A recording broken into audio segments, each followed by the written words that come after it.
청와대 특별감찰반의 민간인 사찰 의혹을 제기한 김태우 수사관이 어제 기자회견을 열고 자신을 둘러싼 혐의에 대한 입장을 밝혔습니다. 검찰 조사에 앞서 포토라인에 서서 자신의 입장을 밝힌 적은 있었는데 직접 이렇게 기자회견을 열고 언론 앞에 서는 것은 처음이었습니다. 이 자리에서 김 수사관은 자신이 공익제보자임을 재차 강조했습니다. 네, 조국 수석의 인사검증 실패, 우윤근 주 러시아 대사의 금품 의혹 등 그동안 주장했던 내용에 대한 주장을 되풀이한 기자회견이었는데요.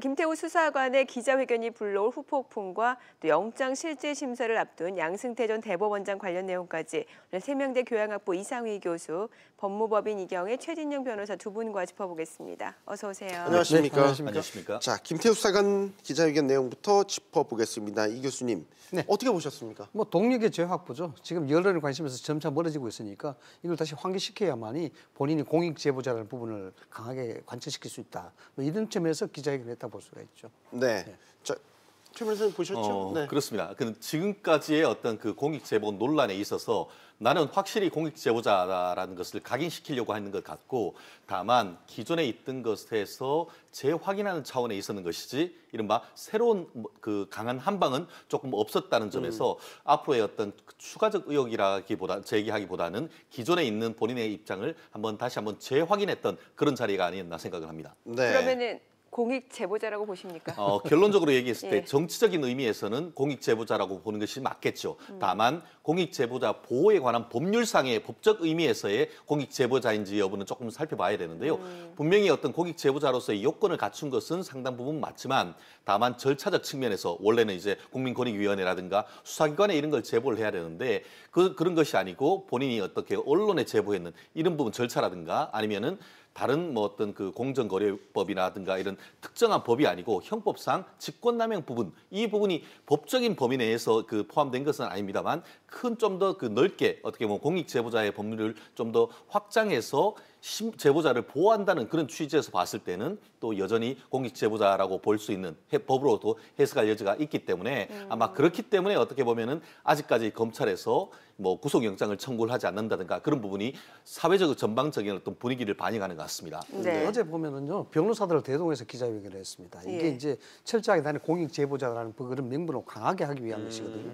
네. 지적하셨습니다만은 공익신고자 보호법에 따라서 어떤 부분이 공익제보자이고 어떤 부분에 대해서 혜택과 보호를 받을 수 있을 것인가에 대해서는 법률로 다 이렇게 정해져 있습니다. 그런데 이제 절차상 문제가 있는 것도 문제가 있습니다만은 제 생각은 일반적인 생각은 이렇죠.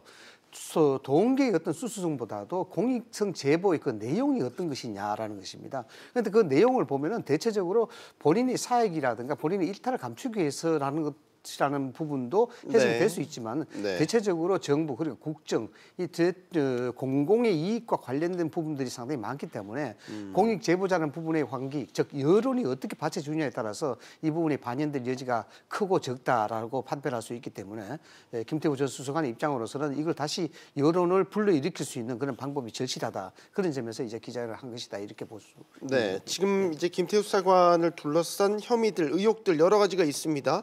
일단은 검찰의 수사관으로서 복귀한 사유, 우윤근 주 러시아 대사에 대한 금품 수수 의혹과 관련된 것들, 민간인 사찰 여부, 여러 가지 이제 의혹들이 있는데 현재 수사는 어느 정도 단계까지 진행된 거죠? 그렇습니다. 실질적으로 지금 두 가지로 나눠 봐야 되는 것 같은데요. 그러니까 김태우 수사관이 제기한 의혹에 대한 수사가 앞으로 이루어져야 될 것이고, 그렇죠. 그 반면에 지금 관련된 사람들 같은 경우에는 지금 김태우 수사관이 내부의 기밀을 누출했다, 이른바 공무상 기밀을 누설했다, 그리고 또 본인의 직위를 이용을 해서 다른 직으로 이전하려는 과정에서 네. 직권남용을 했다, 이런 취지에서 지금 검찰 같은 경우에는 김태우 수사관의 비위에 대해서 조사를 하고 있다라고 얘기를 하는데요. 지금 이미 조사를 하고 있다라고 하지만 그에 대한 김태우 수사관에 대한 어떤 구속영장을 청구한다든가 그런 얘기는 나오지는 않고 있습니다. 다만 반면에 지금 말씀하셨던 김태우 수사관이 의혹을 제기했던 그런 사건에 대해서는 아직 언론에서 회자만 되고 있을 뿐이지, 예컨대 이제 우윤근 러시아 대사에 대한 예전에 돈을 주고받았던 그런 내용, 정치자금법 위반이라든가 이런 부분에 대해서 아직까지 뚜렷하게 수사가 개시됐다라는 그런 얘기가 없기 때문에 아까 처음에 지금 이 교수님께서 말씀하신 것처럼 지금 김태우 수사관 같은 경우에는 나를 향해 칼을 될 것이 아니고 네. 내가 제기한 의혹에 대해서 좀 더 명확하게 수사를 해달라는 네. 그런 취지에서 어제 그 인터뷰를 했는 것이 아닌가 생각합니다. 예. 이게 굉장히 좀 곤혹스럽습니다. 검찰 네. 수사가. 왜냐 그러면 내용이 공익성 제보를 볼 수도 있고 보지 않을 수도 있다라는 그런 점이거든요. 이것이 결국 이제 검찰에서 이걸 받아들이게 되면은 쉽게 말해서 공익 제보자의 성격이 강하고 이것이 인정된다 그러면은 범죄에 대한 감경 사유는 물론이고 이게 자칫하면 공소권 없음으로 처리될 수 있는 그런 네. 문제거든요.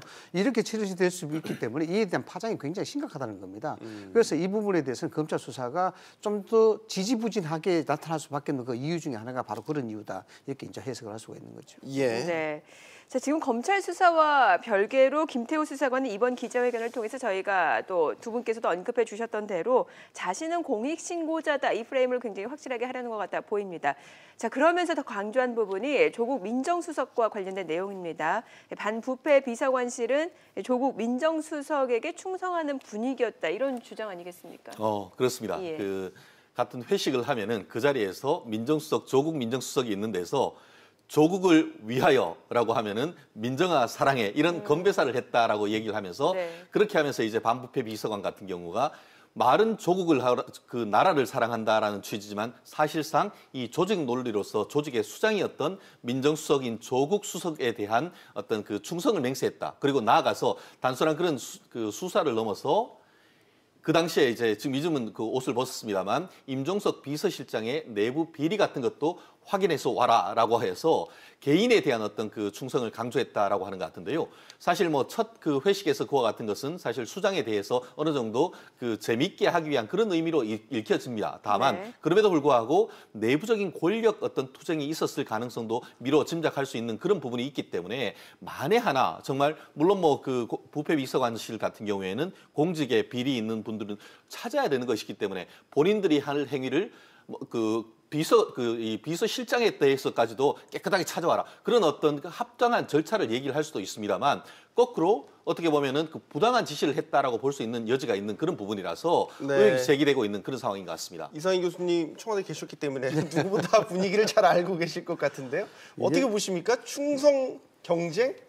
네, 충성 경쟁. 이 참 아주 내밀하고 예민한 문제인데요. 여러 가지 노림수를 두고 아마 김태우 전 수석관이 이 얘기를 제기했지 않나 생각이 됩니다. 네. 결국 국가 민주국을 위해서 충성한 것이 아니라 직속 상관에 충성을 했다. 이 얘기거든요. 이 얘기 자체가 나는 공익성을 위해서 이 부분을 제기했다라는 것을 반증시키기 위한 어떤 강한 명분을 주기 위한 그런 이야기라 이렇게 볼 수가 있습니다. 아시다시피 이제 청와대가 구중궁궐이라고 이야기를 많이 합니다만은 실제 드라마에서 나타난 만큼 뭐 똑같지는 않더라도 그 유사한 그런 어떤 헤게모니는 상당히 많이 일어난다고 봐야 되겠죠. 그래서 이제 이런 부분들 예를 들어서 뭐 조국을 위하여 민정을 사랑해 이런 어떤 건배사를 외친다든가 이런 것들은 어떻게 보면 가볍게 넘어갈 수는 있으나 네. 실질적으로 이걸 외부에 공개적으로 이야기한다는 것은 공익성 제보에 대한 당위성을 강조하는 동시에 이 부분은 청와대 내부에 상당한 헤게모니가 있고 결국 이것은 국가 민족에 대한 상당한 이율배반적 행동을 하고 있다라는 것을 공개적으로 언급하기 위한 것이 아니냐 이렇게 볼 수 있는 겁니다. 네. 근데 사실 이게 뭐 사실이라고 하더라도 이 박형철 비서관 개인이 조국 민정수석에 대한 과잉 충성일 수도 있지 않을까라는 생각이 드는데 이걸 반부패 비서관실 전체가 조국 수석에게 기울어진 운동장이었다라고 볼 수도 없다라는 논리도 있거든요. 그렇습니다. 예. 사실 그 말씀드렸듯이 반부패 비서관이 그 뭘 하는 것이겠습니까? 고위 공직자들의 비위가 있으면은 그것을 파헤쳐 가지고 어떤 그 공직자를 그 윤리를 하고 법적인 어떤 정의를 세우는 것 아니겠습니까? 그렇다고 한다고 하면은 이 설령 그 비서실장의 비리를 한다 하더라도 그 부분에 대해서 찾아와라라고 하는 것은 어떻게 보면 반부패 비서관으로서 마땅히 해야 될 일을 지시하는 것밖에 되지 않는 거거든요. 이 부분에 대해서 지금 아까 말씀드린 것처럼 김태우 수사관의 어떤 의혹 제기에 대해서 바로 지금 그 반부패 비서관 같은 경우에는 사실무근이라고 하는 부분이 바로 그러한 부분인 것이고 다만 결국 그것이 정당하다 한다 하더라도 지금 밑에 있는 하급자로서는 네. 위에서 그렇게 지시를 했는 것이 부당한 지시로 어떻게 보면 받아들여졌다. 그런 부분을 아마 강조하려고 하는 취지인 것 같은데 이 부분에 대해서도 앞으로 어떤 그 정치적 논란, 아까 지금 교수님께서 말씀하신 것처럼 민정수석실과 어떤 그 비서실장 사이의 어떤 권력을 둔 헤게모니 이런 부분에서 어떤 권력 투쟁이 있었던 것을 네. 암시하는 그런 취지이기 때문에 아마 그런 부분을 이 김태우 수사관을 좀 정치적인 노림수가 있는 것이 아닌가 그런 해석도 가능할 것 같습니다. 간단하게 하나 말씀을 드리자면 이렇습니다. 뭐 재밌는 얘기는 될 수가 없는데요. 누가 가장 힘이 센 권력자인가, 대통령한테 누가 가장 측근인가, 이게 척도는 어떻게 보냐 그러면은 누가 대통령한테 보고를 많이 하느냐 이 부분입니다. 네. 보고를 많이 하는 사람이 가장 측근이다 이렇게 보면 쉽게 풀릴 수가 있는데 결국 민정수석한테 보고를 했든 안 했든 이 지인을 떠나서 임종석 비서실장에 대한 첩보를 수집해라 이런 부분들은 그 맥락을 다 차치하고더라도 결과적으로 대통령한테 예민한 보고 그러니까 그 보고에 대한 신빙성 그리고 보고에 대한 중요성 이 부분만을 강조하게 되면은 실질적으로 청와대 내에서의 권력 서열은 비서실장을 능가하는 권력 서열이 될 수 있는 거죠. 그런 점에서 이 부분은 참 예민한 부분이다라고 볼 수가 있는 겁니다. 수사 쪽으로 다시 좀 포커스를 옮겨서요. 지금까지 이제 뭐 제시된 증거나 정황들이나 여러 가지를 본다면 어떻게 보십니까? 어느 쪽에 유리하다고 보십니까? 결론적으로 지금 그 김태우 수사관 같은 경우에는 내부의 비리를 이렇게 외부에 제보를 했다라고 하는 반면에 네. 청와대 같은 경우에는 고발을 통해서 공직자가 공직하는 과정에서 지득한 공무상 비밀을 누설을 했다라고 하고 있지 않습니까? 그런데 지금 그 현재 그 대법원 판례 같은 경우에는 그것이 위법하게 이루어진 내용이다라고 한다고 하면은 그것이 법적으로 보호되는 비밀은 아니다라고 얘기를 하고 있습니다. 네. 그렇기 때문에 현재 김태우 수사관에 대해서 아직까지 조사는 한다고 하면서 예전에 아시다시피 지난 정권 같은 경우에는 박관천 그 경정이 내부적인 어떤 조사했는 보고서가 외부에 유출했을 때 네. 그때 같은 경우에는 바로 구속영장이 발부가 됐었지 않습니까? 그 반면에 지금 같은 경우에는 그 나름대로 어떤 그 검찰에서 이런 부분에 대해서 약간 공익성이라는 측면을 고려해서 그런지 지난 정권과 달리 아직까지 구속영장을 청구하지 않는데 그 배경에는 이와 같은 그 김태우 수사관이 제기하는 부분이 사실은 내부적인 어떤 절차에 있어서의 어떤 비밀이라기보다는 어떤 적법 절차가 위반됐을 여지가 있기 때문에 만약에 영장을 청구를 했다가 기각된다라고 할 경우에는 오히려 청와대가 수사에 몰릴 수 있는 그런 부분이라서 네. 현재 수사를 진행하는 과정에서 아직까지 김태우 수사관이 저렇게 인터뷰까지 하는데도 불구하고 구속영장을 청구하지 못한다는 것은 향후에 어떻게 보면 재판에 넘겼을 때에도 유무죄를 다툴 여지가 있다는 것을 좀 법적인 측면에서는 좀 시사하는 바가 적지 않은 것 같습니다. 아주 저 좋은 지적을 하셨는데요. 간단하게 첨언하자면 이렇습니다. 공무상 비밀 누설이 제기가 돼서 이제 법적으로 여러 가지 정의를 해놓고 있습니다만 네. 대법원 판례 2001도 1344호로 제가 기억을 하고 있습니다. 이 판례에 보면은 공무상 비밀이 꼭 공무 집행 중에 어떤 비밀을 누설하는 것이 아니고 그 비밀로 인해서 이익이 발생되는 그런 부분들도 공무상 비밀 누설이제 해당이 된다라고 이제 이렇게 이야기하는 겁니다. 그런 측면에서 본다 그러면은 김태호 전 수사관의 얘기는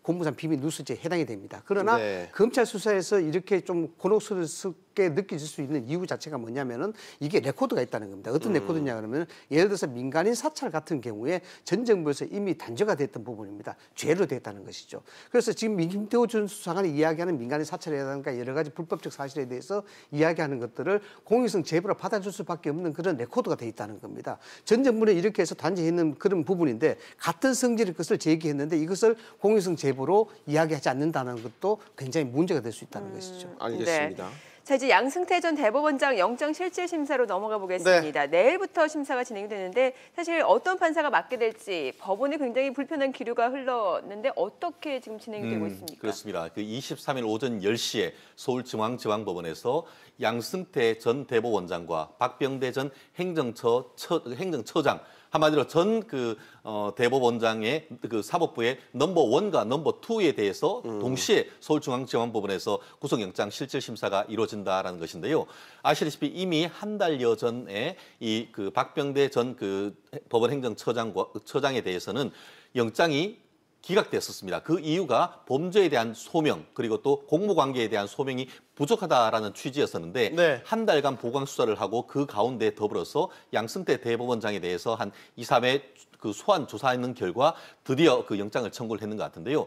기본적인 혐의 같은 경우에는 이른바 이 재판 관여 그리고 또 더불어서 이제 외부의 김인장과의 어떤 그 변호사와의 어떤 내부적인 어떤 재판에 대한 정보 교류 이런 부분에 대해서 핵심이 되는데 전체적인 영장 실질 심사에는 내용이 A4 용지로 200장 정도 된다라고 해서 네. 추정컨대 영장 실질 심사가 오전에 이루어진다 하더라도 거의 그 다음 날 새벽이나 됐어야 영장 실질심사의 영장 발부 여부에 대한 결과가 나오지 않을까 예측하는 것 같습니다. 네, 이 정책으로 해석을 해본다면 어쨌든 대법원장, 사법부 수장의 그렇죠. 신병 처리가 결정된다는 거는 그만큼 임팩트가 만만치 않을 것 같은데. 타장이 좀 더 심각하다고 봐야 되겠죠. 무슨 구속영장이 발부되는 것이 뭐 유무죄를 판단하는 것은 아니지 않습니까? 아니네. 그러나 이제 만약에 구속영장이 발부가 된다면 그만큼 유죄의 가능성이 높다고 이렇게 보는 것인데 네.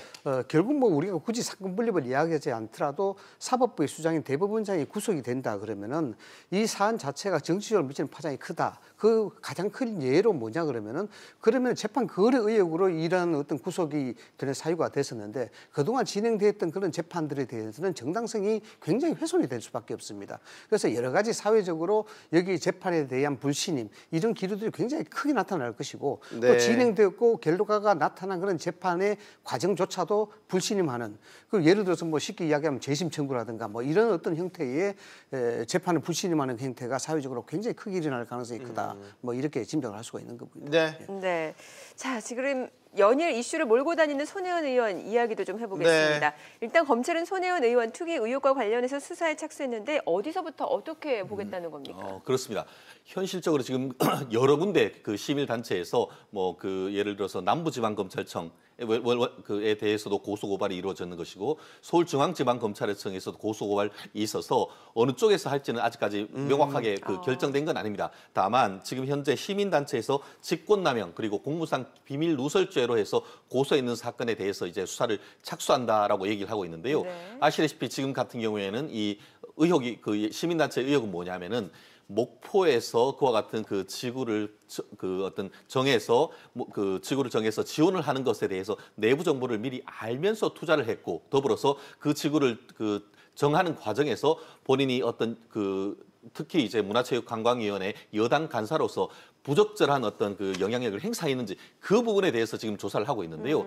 나아가서 지금 오늘 또 보니까 그 일간지에서 일면에 보니까 이 국립중앙박물관에서 학예사 어떤 거취와 관련해 가지고 굉장히 어떤 부적절한 어떤 압력을 가했다. 본인은 부인하고 있습니다만 복수의 어떤 관계자들이 부당한 압력을 가했다라는 얘기가 있기 때문에 그것이 지금까지 많은 그 사안에서 봤듯이 그 또한 직권남용 권리행사 방해죄가 아닌가 해서 단순한 목포에 있어서의 투기 의혹뿐만 아니고 지금 문화체육관광부와의 관련되는 유관기관에서의 어떤 그 직권남용죄에 대해서도 수사가 확대되고 있는 그런 상황인 것 같습니다. 네, 야권에서는 지금 정권 말기도 아닌데 지금 검찰 수사를 믿을 수 없다. 특검을 도입해서 그러니까 정권으로부터 독립된 기관 조사를 받아야 된다고 주장을 하고 있는데 이게 법조인으로 봤을 때 맞는 얘기라고 보십니까? 사실 우리가 특검 하니까 특검이 뭐 최순실 특검처럼 뭔가를 따로 만들어야 되느냐 생각을 하는데 아시다시피 이미 상설 특검 제도가 도입돼 있습니다. 그렇기 때문에 이와 같은 정치인과 관련된 사건,